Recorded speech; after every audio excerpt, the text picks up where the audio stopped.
Show में आपका स्वागत है।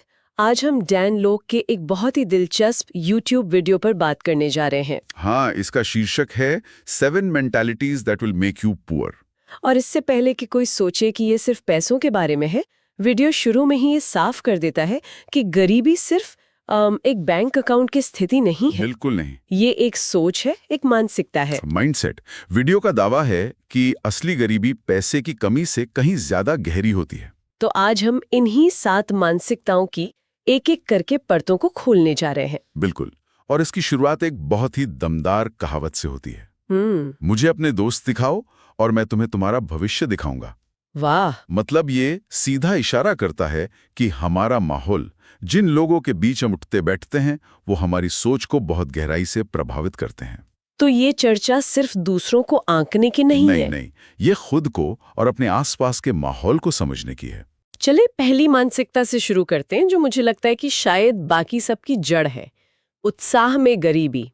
पोर इन स्पिरिट। हाँ, ये वो लोग हैं जो एक तरह से अंदर से हार मान चुके हैं। उनकी हर बात में एक निराशा झलकती है, जैसे क्या फायदा कोशिश करके, या ये तो हो ही नहीं सकता। हाँ, और वीडियो में एक बहुत ही सटीक लाइन है जो ये लोग अक्सर कहते हैं। क्या? मैंने ये पहले कोशिश की थी, ये काम नहीं करता। अच्छा। यहाँ दिलचस्प बात यह है कि वे अपने 1 या 2 अनुभवों को ही दुनिया का सच मान लेते हैं, और क्योंकि वे खुद नाकाम रहे तो वो मानने लगते हैं कि कोई और भी कामयाब नहीं हो सकता। मतलब वो अपनी नाकामी को दूसरों पर भी थोपते हैं। एग्जैक्टली। ये एक तरह का मानसिक वायरस है जो वो दूसरों में भी फैलाना चाहते हैं। लेकिन यहाँ एक सवाल उठता है मेरे मन में। पूछिए। क्या ये कभी कभी एक बचाव का तरीका नहीं होता?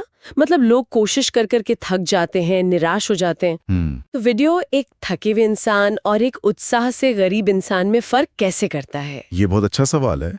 मुझे लगता है कि फर्क इरादे का है, इंटेंशन का। अच्छा। एक थका हुआ इंसान आराम के बाद फिर से कोशिश कर सकता है। उसके अंदर उम्मीद की एक चिंगारी बाकी होती है। ओके। लेकिन उत्साह में गरीब इंसान ने उम्मीद को ही मार दिया है। वो न सिर्फ खुद कोशिश करना बंद कर देता है, बल्कि दूसरों को कोशिश करते देखकर उन्हें भी रोकता है। समझी।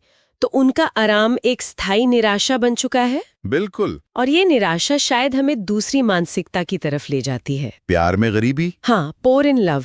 ये बात मुझे बहुत दिलचस्प लगी, क्योंकि यहाँ सिर्फ रोमांटिक प्यार की नहीं बल्कि खुद से प्यार करने की बात हो रही है। हाँ, ये आत्म प्रेम और आत्मसम्मान के बारे में है। वीडियो में एक उदाहरण है ऐसे व्यक्ति का जिसके कई रिश्ते टूट गए और अब वो किसी पर भरोसा नहीं करता। लेकिन मूल बात यह है कि वो खुद को फिर से चोट पहुंचने से बचा रहा है।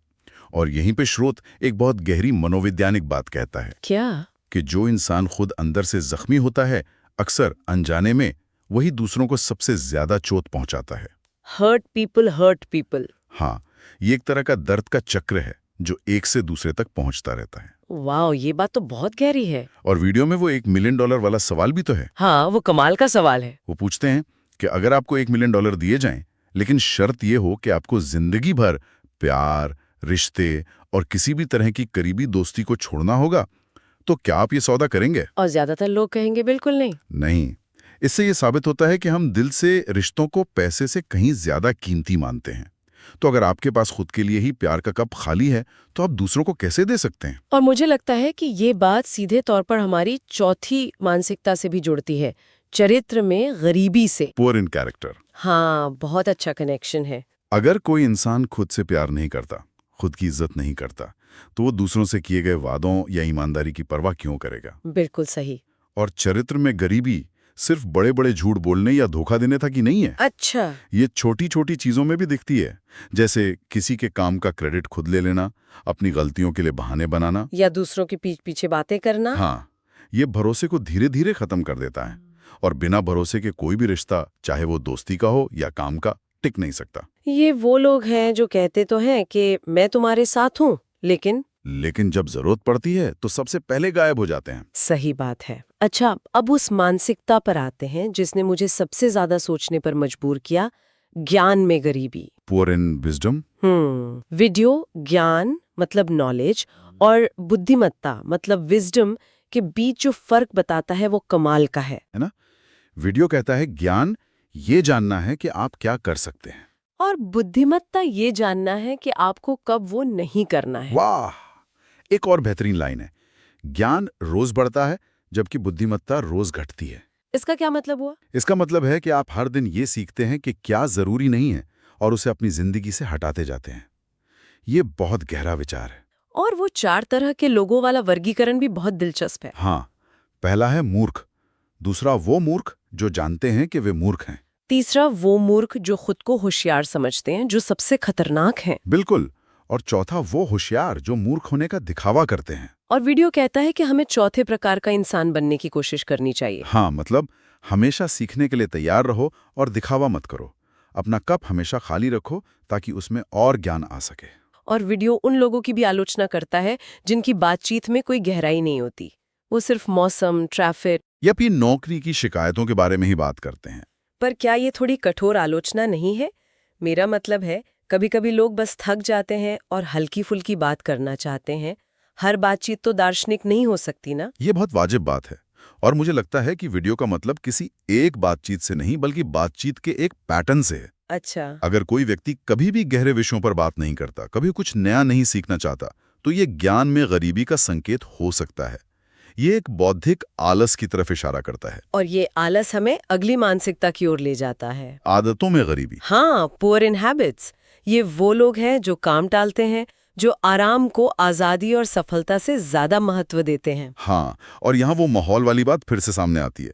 You are a product of your environment. आप अपने माहौल का उत्पाद हैं। अगर आपके दोस्त हर वीकेंड सिर्फ पार्टी करते हैं और कभी किसी लक्ष्य या साइड हसल की बात नहीं करते, तो बहुत संभावना है कि आप भी वैसे ही बन जाएंगे।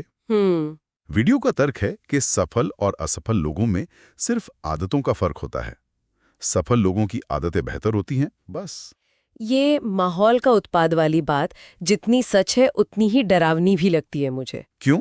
क्योंकि वीडियो का सुझाव तो बहुत कठोर है कि ऐसे लोगों से दूर हो जाओ।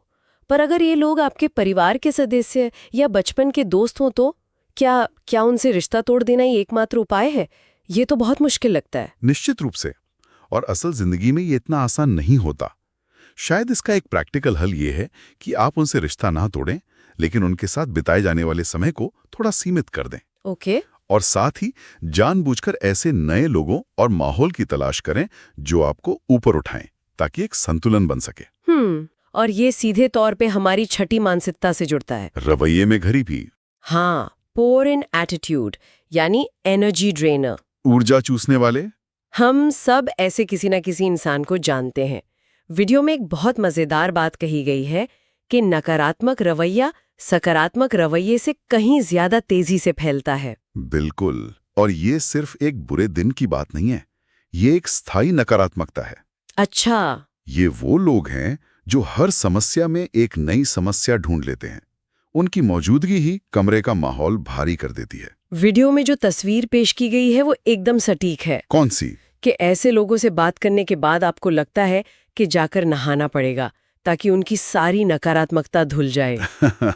हाँ, ये तो बिल्कुल सही है। तो इन 6 मानसिकताओं से गुजरने के बाद हम अंत में उस गरीबी पर आते हैं जिसके बारे में सब जानते हैं। आर्थिक रूप से गरीबी, पोर इन फाइनेंस। हाँ, और वीडियो इसे एक कारण के तौर पर नहीं बल्कि एक परिणाम के तौर पर दिखाता है। ये एक लक्षण है, बीमारी नहीं।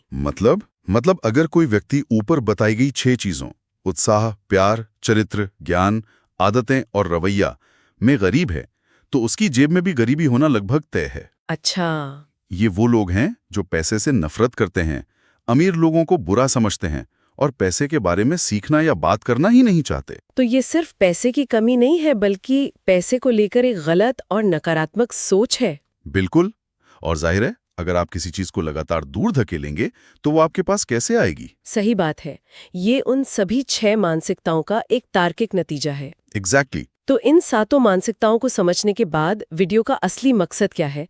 सिर्फ ये पहचानना कि हमारे आसपास कौन-कौन ऐसे लोग हैं? शुरुआत में ऐसा लग सकता है, लेकिन असल मकसद आत्मचिंतन है। Self reflection. हाँ, ये एक आईना है जिसमें हमें दूसरों को नहीं बल्कि खुद को देखना है कि इनमें से कौन सी आदतें, कौन सी सोच हमारे अंदर भी थोड़ी बहुत मौजूद है। क्योंकि शायद ही कोई होगा जो इन सब से पूरी तरह मुक्त हो। कोई नहीं होता। और फिर वीडियो एक समाधान भी देता है जिसे वो 100 वीडियो चैलेंज कहता है। 7 दिनों में उनके 100 वीडियो देखें।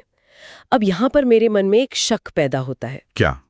क्या ये वाकई किसी की मानसिकता बदलने का एक तरीका है, या फिर ये डैन लोग के चैनल के व्यूज बढ़ाने का एक चालाक तरीका है?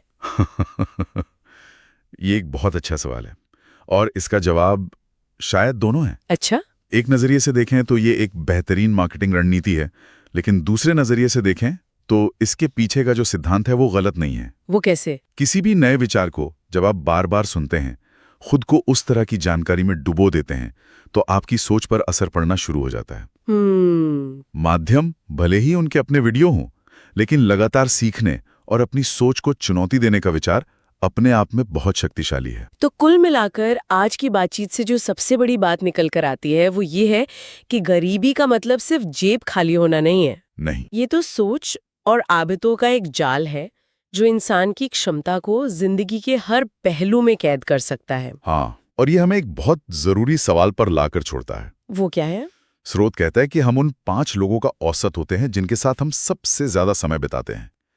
हम अक्सर ये सोचते हैं कि हमारे वो 5 लोग कौन हैं और वे हम पर क्या असर डाल रहे हैं। ये तो हम सब सोचते हैं। लेकिन सोचने वाली बात ये भी है हाँ। कि हम किसके 5 लोगों में शामिल हैं। वाह। किसी और के जीवन में क्या हम वो व्यक्ति हैं जो उनका औसत ऊपर उठा रहा है या नीचे गिरा रहा है?